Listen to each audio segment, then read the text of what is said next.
Hello dears, നമസ്കാരം. പുതിയൊരു വീഡിയോയിലേക്ക് എല്ലാവർക്കും സ്വാഗതം. ഇന്നത്തെ വീഡിയോയിൽ കൊട്ടിയൂർ വിശേഷങ്ങളാണ്. അപ്പോൾ എല്ലാവർക്കും അറിയാം, കൊട്ടിയൂർ ഉത്സവം നടന്നുകൊണ്ടിരിക്കുകയാണ്, വൈശാഖ മഹോത്സവം നടന്നുകൊണ്ടിരിക്കുകയാണ്.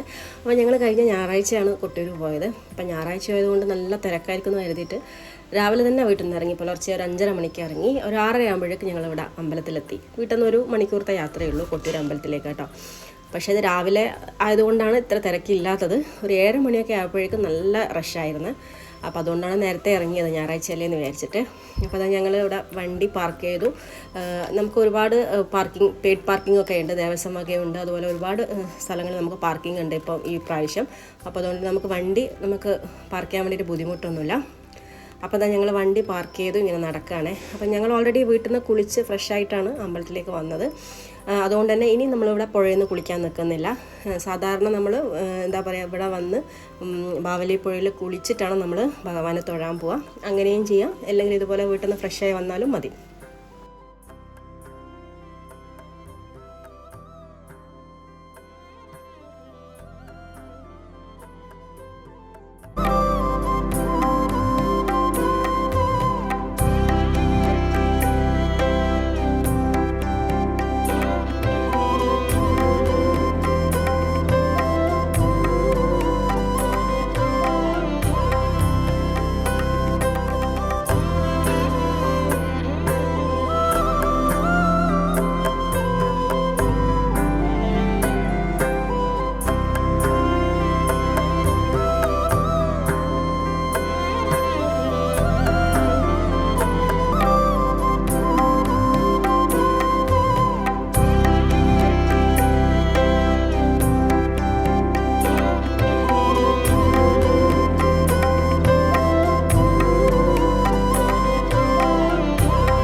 അപ്പോൾ നമ്മളൊരു 10-15 മിനിറ്റ് ക്യൂ നിന്നതിന് ശേഷം ഇപ്പം നമ്മൾ തൊഴാനുള്ള ഒരു ഭാഗത്തായിട്ട് എത്തിയിട്ടുണ്ട്.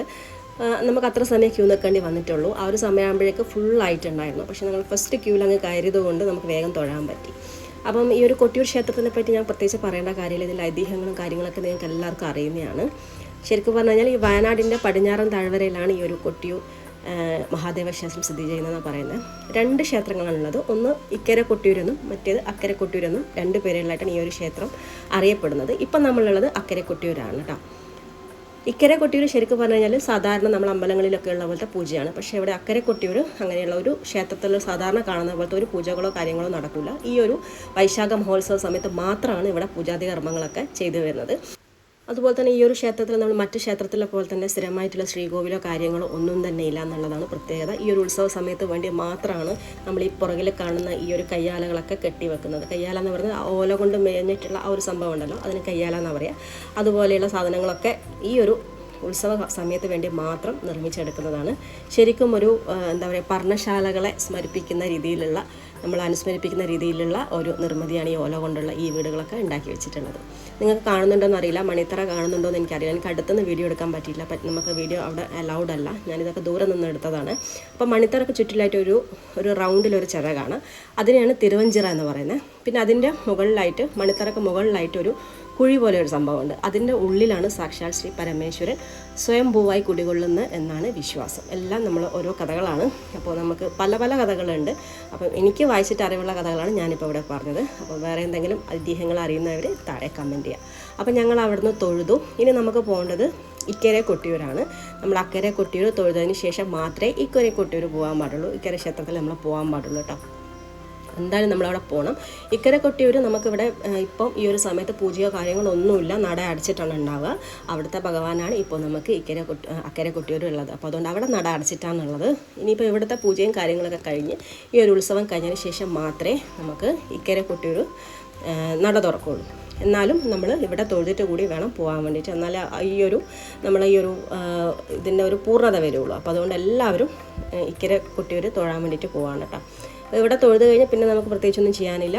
നമുക്ക് എന്തെങ്കിലും വാങ്ങിക്കാനൊക്കെ ഉണ്ടെങ്കിൽ വാങ്ങിക്കാം. പിന്നെ നമ്മളിവിടെ വന്നാൽ മെയിനായിട്ട് വാങ്ങുന്ന ഒരു സാധനമാണ് ഓടപ്പൂവ്. അപ്പോൾ ഞങ്ങൾ ഇനിയിപ്പോൾ ഇത് തൊഴുതിന് ശേഷം ഓടപ്പൂവ് വാങ്ങിയിട്ട് നേരെ വീട്ടിലേക്ക് പോകണം, അത്രയേ ഉള്ളൂ. ഇവിടെ അപ്പോൾ അതാ ഞാൻ ഇവിടുന്ന് ഓടപ്പൂവ് വാങ്ങുന്നുണ്ട്. വേറെ ഒരുപാട് പ്രസാദങ്ങളൊക്കെ ഇവിടെ ഉണ്ട്. പിന്നെ മെയിനായിട്ടൊരു സംഭവമാണ് ഈ ഓടപ്പൂവ്. ശരിക്കും പറഞ്ഞു കഴിഞ്ഞാൽ ഈ ഓടപ്പൂവ് നമ്മളൊരു ശിവൻ്റെ ഒരു ജടയുമായിട്ട് ബന്ധപ്പെട്ട് അനുസ്മരിപ്പിച്ചാണ് നമ്മൾ ഈ ഓടപ്പൂവ് നമ്മൾ വാങ്ങിക്കുന്നത്. വീട്ടിൽ നമ്മളിത് തൂക്കിയിടുന്നത് നമുക്ക് നല്ല ഐശ്വര്യവും കാര്യങ്ങളൊക്കെ പോസിറ്റീവ് എനർജിയൊക്കെ കിട്ടാൻ നല്ലതാണെന്നാണ് പറയാം. അപ്പോൾ ഇത് ഇവിടുന്ന് ഉണ്ടാക്കുന്നുണ്ട്. അപ്പോൾ അത് ഞാൻ ചെറിയതായിട്ടൊരു വീഡിയോ എടുത്തിട്ടുണ്ട്. ശരിക്കും പറഞ്ഞു കഴിഞ്ഞാൽ എന്താ പറയുക, ഈ സാധനം ഉണ്ടാക്കുന്നത് ശരിക്കും മൂപ്പെത്താത്ത എള്ളം ഓടത്തണ്ട് മുറിച്ചെടുത്തിട്ട് അതിനിങ്ങനെ തല്ലി ചതച്ചിട്ട് ചീകി വൃത്തിയാക്കും. ഒരു സംഭവം, ഒരു ആണി പോലെയുള്ള ഒരു സംഭവം ഉണ്ട് ഇവരെ കയ്യിൽ. അത് വെച്ചിട്ടാണ് ഇതിങ്ങനെ നമ്മുടെ ചീപ്പ് പോലെ ഇങ്ങനെ ചീകി വൃത്തിയാക്കി എടുക്കുന്നത്. ഇതൊക്കെ ഇവർ പറഞ്ഞു തന്നതാട്ടോ, ഇവിടെ നമുക്ക് കാണിച്ചു തരുന്നുണ്ട്. കുറച്ച് മെനക്കെട്ട പരിപാടിയാണ് ശരിക്കും പറഞ്ഞാൽ. ഇതിനുള്ള ഈ ഒരു ഓട ഇപ്പോൾ കിട്ടാൻ വളരെ ബുദ്ധിമുട്ടാണെന്നാണ് ഈ ചേട്ടൻ നമ്മളോട് പറയുന്നത് കേട്ടോ. അപ്പം മുക്കാത്ത ഓട വേണം അത്ര ഇത് ഉണ്ടാക്കാൻ വേണ്ടിയിട്ട്. അപ്പോൾ ഇതാ കുറച്ച് പേര് ഇവിടുന്ന് ഉണ്ടാക്കി ചെയ്യുന്നുണ്ട് ഇവിടുന്ന്. അപ്പം ഈ ഒരു ഓടപ്പൂവ് നമ്മളിവിടെ വന്നാൽ മസ്റ്റായിട്ട് എല്ലാവരും വാങ്ങുന്നൊരു സംഭവമാണ്. നമ്മൾ വീടുകളിലും നമ്മൾ കാറുകളിലൊക്കെ നമ്മളിത് എന്താ പറയുക, ഇത് നമ്മൾ തൂക്കിയിടാറുണ്ട് കേട്ടോ. നമ്മളൊരു കൊട്ടിയൂർ പോയിട്ടുണ്ടെന്ന് നമുക്ക് മനസ്സിലാക്കാൻ പറ്റുന്ന ഒരു സംഭവം കൂടിയാണ് ഇത്. നമ്മൾ വീട്ടിലുണ്ടെങ്കിൽ നമ്മൾ ഈ വർഷം കൊട്ടിയൂർ പോയി എന്നാണ്. ഇത് നമ്മളൊരു വർഷം തൂക്കി പിറ്റേത്തെ വർഷം നമ്മൾ കൊട്ടിയൂർ പോയിട്ട് പുതിയതൊന്ന് വാങ്ങിച്ചു കഴിഞ്ഞാൽ നമ്മൾ പഴയത് നമ്മൾ കളയുള്ളൂ, അങ്ങനെയാണ് കേട്ടോ. അപ്പോൾ ഇത് ശരിക്കും വ്രതശുദ്ധിയോടെ ചെയ്യുന്ന ഒരു കാര്യമാണെന്നാണ് അയാൾ പറഞ്ഞത്. മുൻകാലങ്ങളിലൊക്കെ എന്താ പറയുക, കോവിലകം കയ്യാലയിൽ വെച്ചിട്ട് പിന്നെ കൈക്കോളന്മാരുടെ ആൾക്കാരാണ് ഈ ഒരു വ്രതശുദ്ധിയോടെ ഇത് ഉണ്ടാക്കിക്കൊണ്ടിരുന്നതെന്നാണ് പറയുന്നത്. പഴമക്കാർ ഇന്നും ആ ഒരു രീതി പിന്തുടരുന്നതായിട്ട് അവർ പറയുന്നുണ്ട്. അപ്പോൾ നമ്മൾ ആ ഓടപ്പൂവൊക്കെ വാങ്ങിച്ച് പിന്നെ നമ്മളിതാ ചന്തയൊക്കെ ഉണ്ട് കുറച്ച്, അതൊക്കെ ഒന്ന് വീഡിയോ എടുത്തിട്ടുണ്ട്. ഇനിയിപ്പോൾ ഞങ്ങൾ ഇവിടെ തന്നെ ഒരു ഹോട്ടലിൽ നമ്മൾ ഭക്ഷണവും കഴിച്ചിട്ട് ചായ കഴിച്ചിട്ട് പോകാമെന്നാണ് വിചാരിക്കുന്നത്.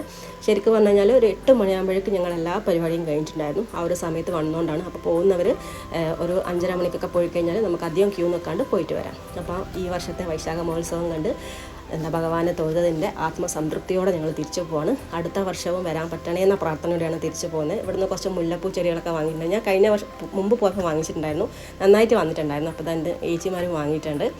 അപ്പോൾ നമുക്ക് വീണ്ടും അടുത്ത വർഷത്തെ വൈശാഖ മഹോത്സവത്തിന് കാണാമെന്ന് ഭഗവാനോട് വാക്ക് പറഞ്ഞ് ഞങ്ങൾ തിരിച്ച് വണ്ടി വെച്ചിടത്തേക്ക് നമ്മൾ പാർക്ക് ചെയ്ത സ്ഥലത്തേക്ക് പോവാണ്. അപ്പോൾ ഈ ഒരു ചെറിയൊരു വീഡിയോ നിങ്ങൾക്ക് എല്ലാവർക്കും ഇഷ്ടമായിരിക്കുന്നു. പോകാൻ ആഗ്രഹമുള്ളവരൊക്കെ എന്തായാലും പോയി കാണേണ്ട ഒരു സംഭവം തന്നെയാണിത്. അപ്പോൾ ഈ വീഡിയോ ഇഷ്ടമായിട്ടുണ്ടെങ്കിൽ മാക്സിമം ഷെയർ ചെയ്യണം. അതുപോലെ മറ്റുള്ളവരിലേക്ക് ഷെയർ ചെയ്യാൻ മറക്കരുത്. മറ്റൊരു വീഡിയോ ആയിട്ട് വീണ്ടും കാണാം. അതുവരെ നന്ദി, നമസ്കാരം, താങ്ക്